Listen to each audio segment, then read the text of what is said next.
Deborah and Aisha. Yeah.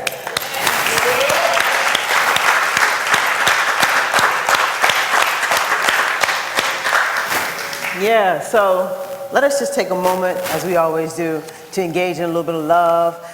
Get up, or tell somebody hi, look in their eyes, let them know that they matter, we're glad you're here. Come on, get up, give somebody a hug, tell them hi.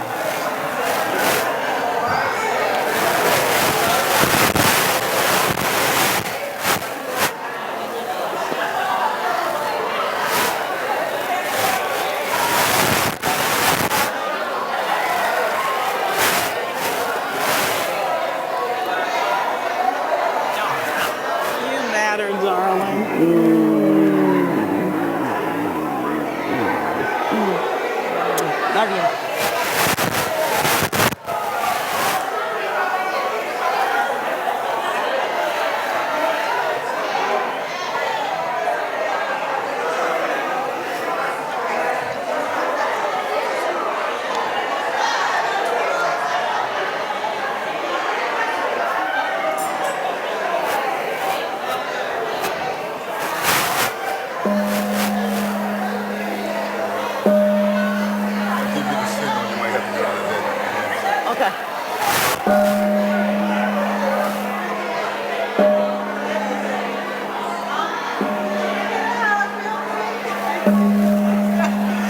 It's good to see you. I missed everyone.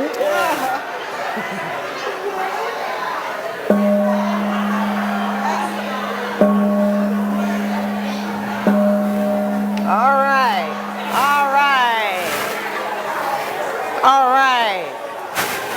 I ask you to find your seats. All right. I'm gonna ask you to find your seat.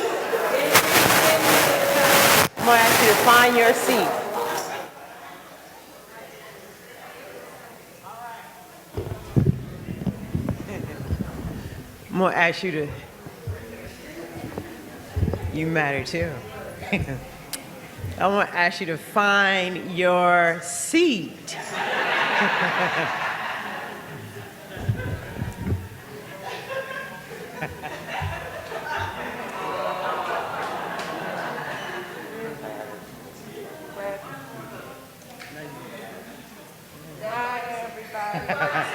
Find your seat, yeah.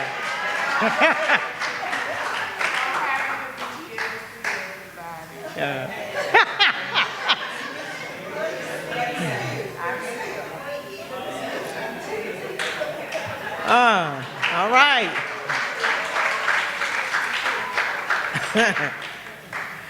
I wanted to take a moment to just remind some of us and to share maybe for the first time with some of you that we are a part of a larger body called Centers for Spiritual Living. And there's maybe 400 centers like our center throughout the world, not just in these United States, but in other countries as well. And there's things that the Centers for Spiritual Living offer the community. So if you have never gone to the website, which is, I think it's CSL.org, you should go and check it out. There are opportunities to engage with the larger body. So I just wanted to make sure that everybody knew that. And one of the things is that out-of-home office in the larger body, we have what's called a committee, and they call themselves the Spiritual Motivated and Social Engagement Committee. And it consists of this, our spiritual leader for Centers for Spiritual Living, a minister who's been in the pulpit for, I think, almost 50 years, and then some other folks who's been around for a significant amount of time. And they released a statement in regards to just things that have been going on in the world as of late. So I wanted to just read just a little bit of what they had to say. In The Science of Mind, our founder, Ernest Holmes, states, quote, "Jesus plainly tells us that we are held accountable for the very words which we speak. No man ever lived who placed a greater power in the word. By our words, we are justly condemned.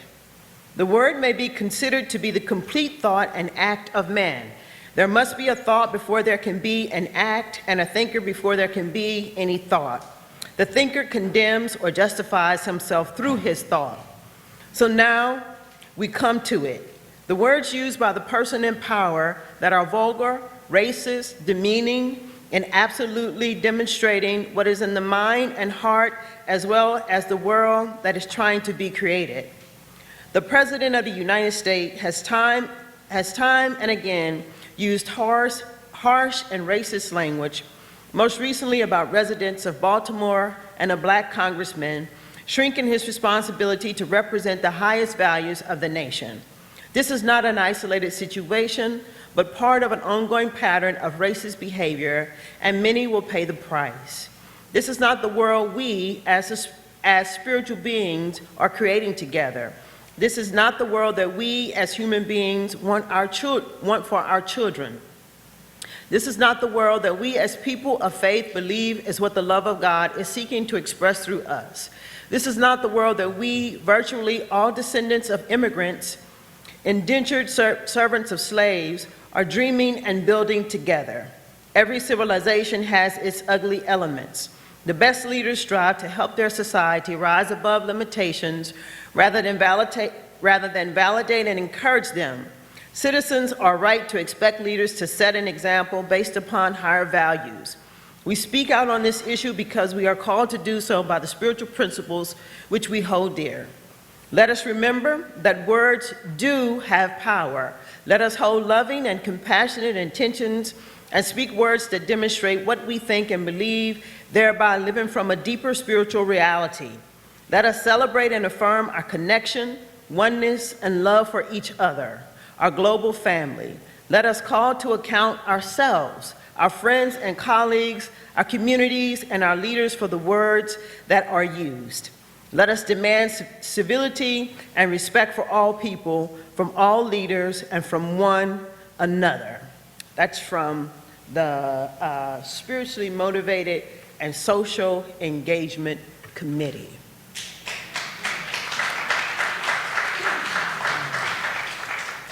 And so just as a side note, I think that for us, and some of you might be thinking, well, what can we do and who can we be in a time as this? And it's on my mind too. So we can do and be whatever we want to do and be whoever we want to be with whatever we have. So there are some things as Janet and Hazel mentioned to us this morning about going outside of our four walls. And there's plenty of opportunity for us to be and to do whatever us want us to be and to do. So know that, and if there's anything that you think we ought to be doing with what we have, then let us know.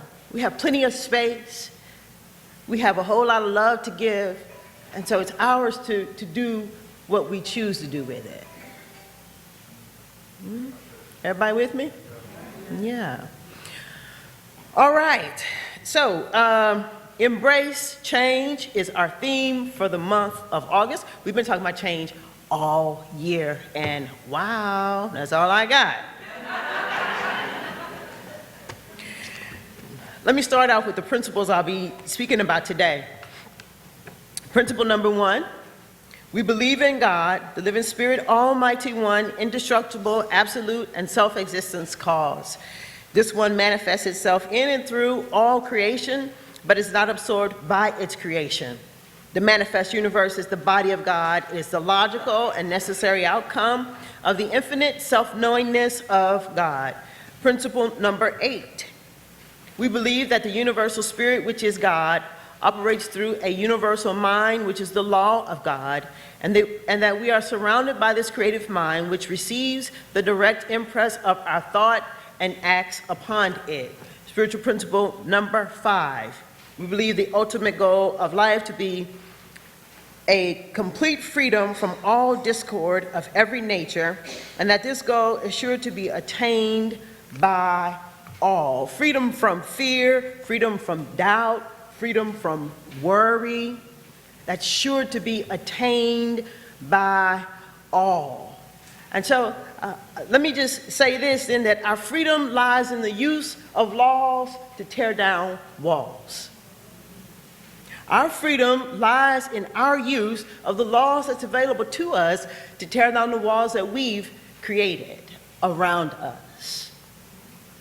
And so I think in this teaching that what we are on one hand trying to do, all of us, is to merge our humanness with our spirituality, or to merge our humanness with our divinity.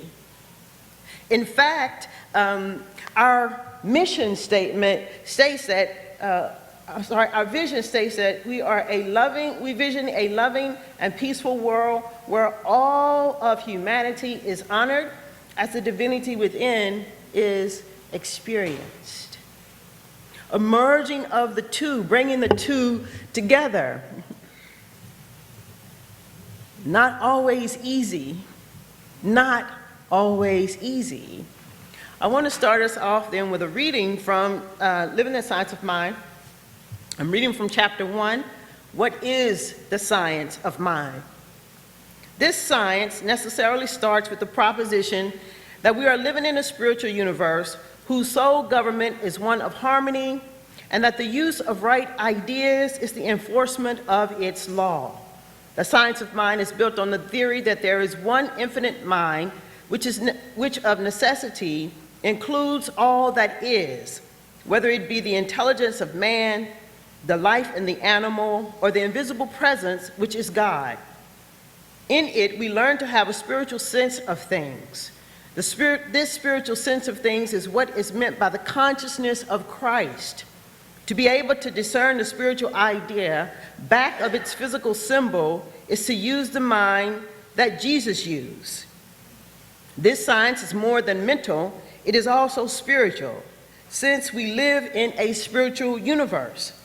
The science of mind declares truth about the spiritual universe, and it also declares the truth about false belief, considering everything which is opposed to good as an accumulation of human thought, the collective negative suggestion of the race.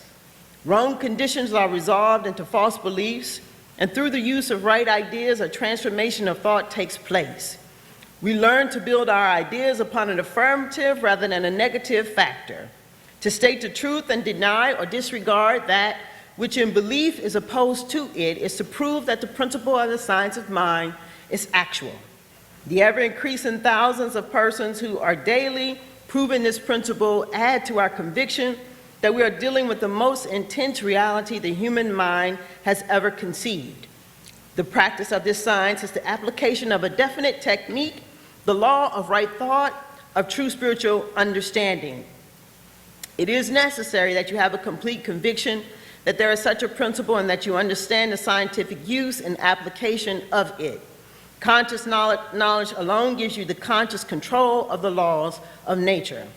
The advance in any science always corresponds to the conscious use made of the laws of nature. There could be no advance in science without such conscious use of nature's laws. It would be unwise to approach the science of mind with superstition. You must approach it with understanding. Above all, you must approach it with the definite intention in mind of making conscious use of its principle. You must come to realize that mind exists as a principle in the universe, just as electricity exists as a principle. Once you understand this, it will not be difficult to see that thought is the tool of mind, that right ideas enforce the law of mind, nor will it be difficult to see that physical objects are fundamentally spiritual in their nature, and that an objective fact is but a symbol of a subjective or an invisible cause. It certainly follows that if you are to make practical use of the science of mind, you must be able to convert things into thoughts, and by changing the stream of consciousness, produce a corresponding change in an objective situation, whether this be used for helping those who are sick or to meet any other need.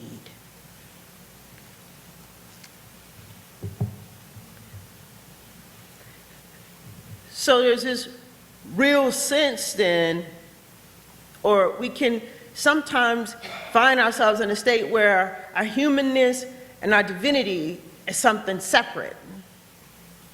That our humanness somehow is not spiritual.